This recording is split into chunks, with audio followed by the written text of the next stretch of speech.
Can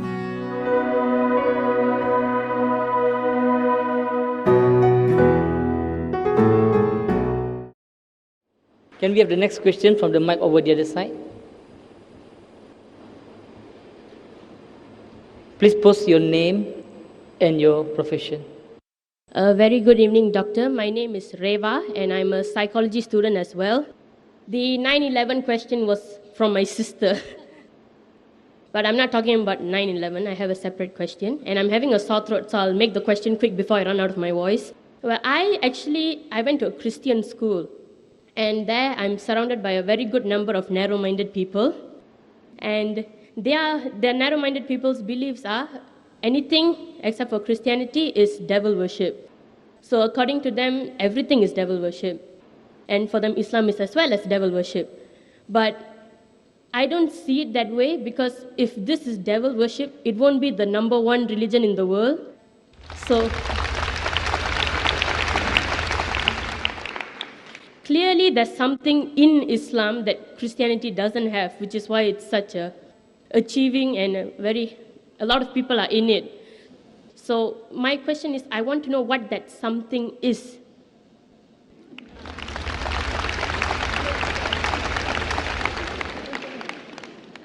Sister asked the question that she went to a Christian school, she was surrounded by Christians who she calls narrow-minded. Here you're surrounded with broad-minded people, mashallah. So she says that Christianity says everything besides Christianity is devil worship. But she says that Islam is the fastest growing religion, maximum followers.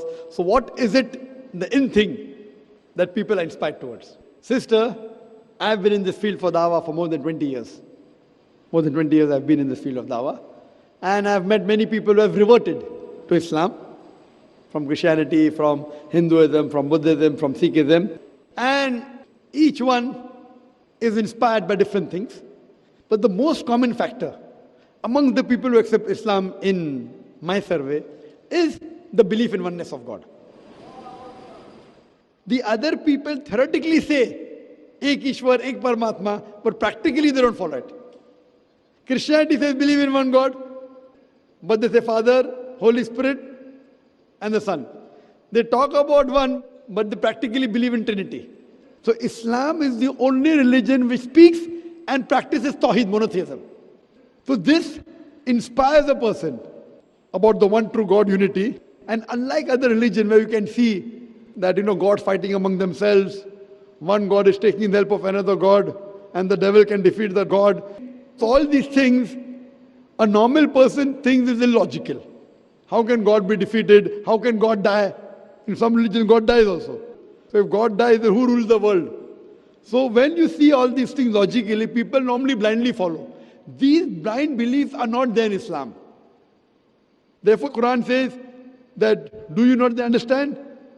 This is for men of understanding. Even in my talk I said that God Almighty made the heavens and the earth and made in colors and languages. Verily, it's a sign for those who understand. Quran is a book which convinces the logic. In spite the media today being against Islam, you can imagine the power that the amount of billions and trillions of dollars they are pumping against Islam to degrade it, yet it is the fastest growing religion. So that's a miracle.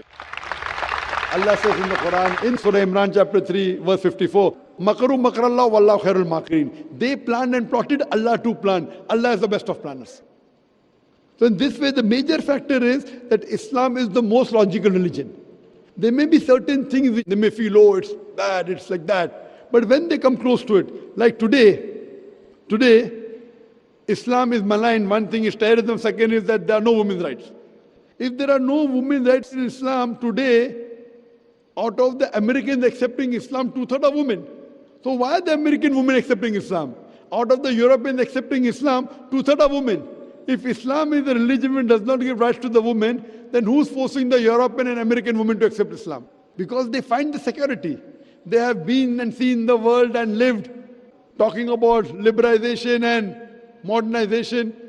They realize the real spirit is there in the religion of Islam. So when they really practice, some people may really get inspired, okay, because there's hijab, I want to accept Islam. Some people only hear the azan and they accept Islam. So people have different things, but the main thing, the core factor is the Tawheed. So whatever they're inspired by, once they come to Tawheed, the oneness of God. He is our creator. He is our sustainer. He is our cherisher, which was the core factor of my talk today. Then, and these people who accept Islam, they become more practicing than those people who are born in a Muslim family. Sister, do you believe there's one God? Yeah, I do believe there's one Do you God. believe and- idol worship is wrong? Excuse me? Do you believe idol worship is wrong? Yes, Do you believe Prophet Muhammad is the messenger of God? I want to. So why don't you? Because I'm not inspired yet. I want to be inspired. It's nothing like inspiration. If you say you want to, if somebody is stopping you from, Myself, I want to be inspired. I want to know that that is the truth and that's the only right. So truth. maybe you coming to the lecture is not enough inspiration. You coming to the microphone to ask this question is enough inspiration for you, since you believe there's one God, since you believe idol worship is wrong, and if you believe in Quran. Have you read the Quran? No. I would request you to read the Quran, and if you read the Quran, you'll understand more about Islam. And I had given a talk yesterday, Muhammad Sallallahu Alaihi Wasallam, in the various world religious scriptures. And I gave quotations of Prophet Muhammad mentioned in the Hindu scriptures, in the Christian scriptures, in the Jewish scriptures, in the Buddhist scriptures. Only if you read, since your background is Hinduism, I believe, Christianity. Christianity. If your background is Christianity, have you read the Bible? Yes, it was a subject in my school. Fine, I'll just give you the references. Prophet Muhammad, peace be upon him, has been prophesied in the Old Testament and the New Testament. In the Old Testament, he's been prophesied in the book of Deuteronomy, chapter number 18, verse number 18. In the book of Deuteronomy, chapter number 18, verse number 19. In the book of Isaiah, chapter number 29, verse number 12. In the Song of Solomon, chapter number 5, verse number 16. For details, you can refer to my video cassette. He's also prophesied in the New Testament. In the Gospel of John, chapter number 14, verse number 16. In the Gospel of John, chapter number 15, verse number 26. In the Gospel of John, chapter 16, verse number 7. As well as Gospel of John, chapter number 16, verse number 12 to 14. I'll just give you one prophecy to make it short. Jesus Christ, peace be upon him, said in the Gospel of John, chapter number 16, verse number 12 to 14, he said, I have many things to say unto you, but ye cannot bear them now. For he, when the Spirit of truth shall come, he shall guide you unto all truth. He shall not speak of himself. All that he hears shall he speak. He shall glorify me. So this prophecy of Jesus Christ, peace be upon him, I have many things to say unto you, but ye cannot bear them now. For he, when the Spirit of truth shall come, he shall guide you unto all truth. He shall not speak of himself. All that he hears shall he speak. He shall glorify me. This refers to no one but Prophet Muhammad, peace be upon him. Because it says, he shall not speak of himself. All that he hears shall he speak. And you know the history of Prophet Muhammad, peace be upon him, that Almighty God gave the revelation to Prophet Muhammad, most of it through Archangel Gabriel. Whatever he got, he repeated verbatim. And he shall glorify me. If you see, there is no messenger of God, no person who claimed to be a messenger has ever glorified Prophet Jesus except Prophet Muhammad, peace be upon him. So it's mentioned in the Bible that this man to come, he will glorify me. And all the other references I gave you, it is pointing out to the coming of the last and final messenger, Prophet Muhammad, peace be upon him. And even the Quran says, it's mentioned in the Quran in Surah Saf, chapter number 61, verse number 6, that Jesus Christ, peace be upon him, was sent as a messenger to the Bani Israel, to children of Israel, to the Jews. And he said, I give you glad tidings of a messenger to come whose name shall be Ahmad. And Ahmad is the second name of Prophet Muhammad, peace be upon him. Prophet Muhammad, peace be upon him, is not prophesied only in the Bible, Old and New Testament. He's even prophesied in the Vedas, in the Puranas, in the Hindu scriptures, in the Parsi scriptures, in the Buddhist scriptures.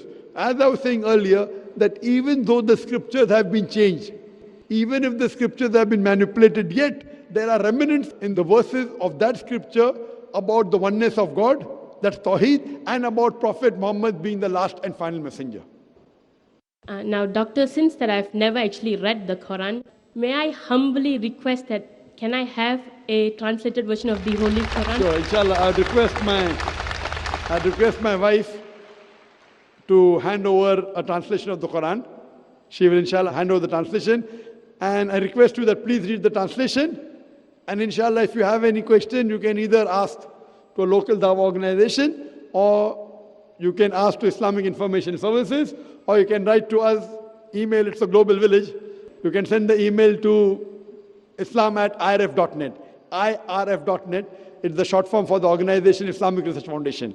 And inshallah, we'll try our level best to clarify your doubts. Hope that answers the question. Thank you, Doctor. You're welcome.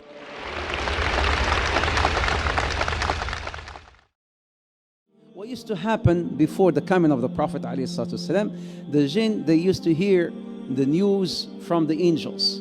So basically when the Prophet ﷺ came, his message, the jinn could no longer hear what was happening on the news from the heavens. So this group of jinns, Nusaybin, they were roaming around and they heard our beloved Prophet Muhammad sallallahu alaihi wasallam reciting the Quran.